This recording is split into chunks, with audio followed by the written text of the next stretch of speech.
WhatsApp guys, কি অবস্থা সবার? কেমন আছো সবাই? আজকে আমরা পুরো এমএসবিজের টিম নিয়ে যাচ্ছি গোপালগঞ্জ। তো আমি চলে আসলাম অরিয়নের বাসায়।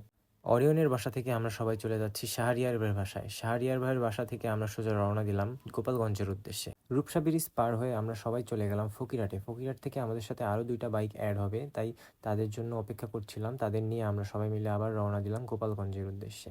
এমএসবিজের টিমের সাথে এটাই ছিল আমার প্রথম গ্রুপ রাইড।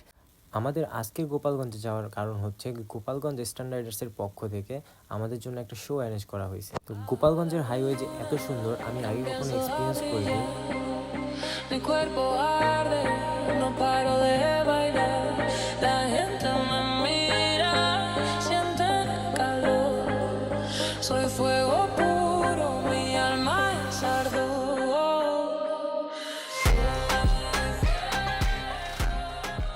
রোদ্রে অনেকক্ষণ ধরে রাইড করার পরে আমরা সবাই মিলে একটু দাঁড়ালাম আমাদের ক্লান্তি দূর করার জন্য। এরপরে আমরা সবাই মিলে আবার রওনা দিলাম গোপালগঞ্জের উদ্দেশ্যে। গোপালগঞ্জের কাছাকাছি আসতে আসতে গোপালগঞ্জ ইস্টার্ন রাইডার্সের কিছু ভাই ব্রাদার আমাদেরকে রিসিভ করতে চলে আসছে। তারপর আমরা সবাই মিলে চলে গেলাম গোপালগঞ্জের ভিতরের দিকে।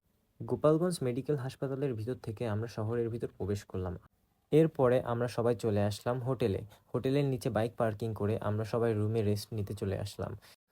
সকাল থেকে বাইক রাইড করার ফলে আমরা কেউ কিছু ঠিকঠাক মতো খেতে পাইনি, তাই আমরা সবাই মিলে চলে আসলাম কাচ্চি ডাইনে। কাচ্চি ডাইন থেকে খাওয়া দাওয়া করে আমরা হোটেলে গিয়ে সোজা বের হয়ে পড়লাম ইস্টার্ন গ্রাউন্ডের উদ্দেশ্যে।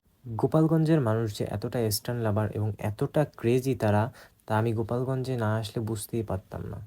তো চলেন এবার আমরা কিছু ইস্টার্ন দেখে আসি।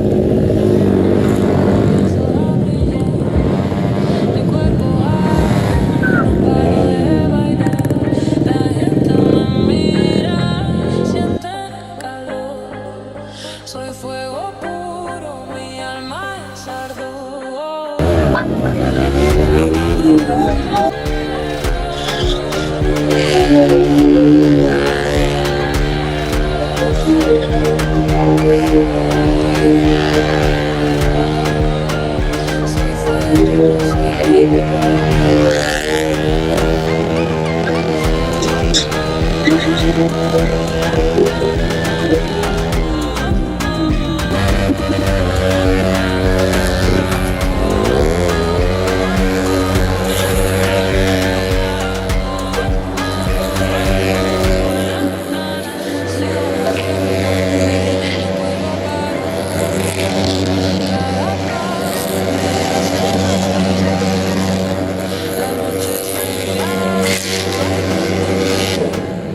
Soy fuego eterno, lo voy a encender.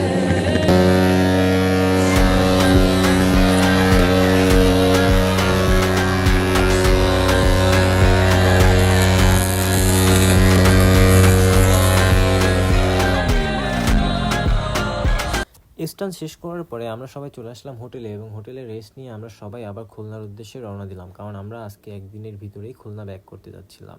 গোপালগঞ্জের কেউ যদি থেকে থাকেন তো অবশ্যই কমেন্ট বক্সে জানাবেন যে গোপালগঞ্জের স্টান শোটা কেমন ছিল। সো গাইস, আজকে এই পর্যন্তই। আল্লাহ হাফেজ।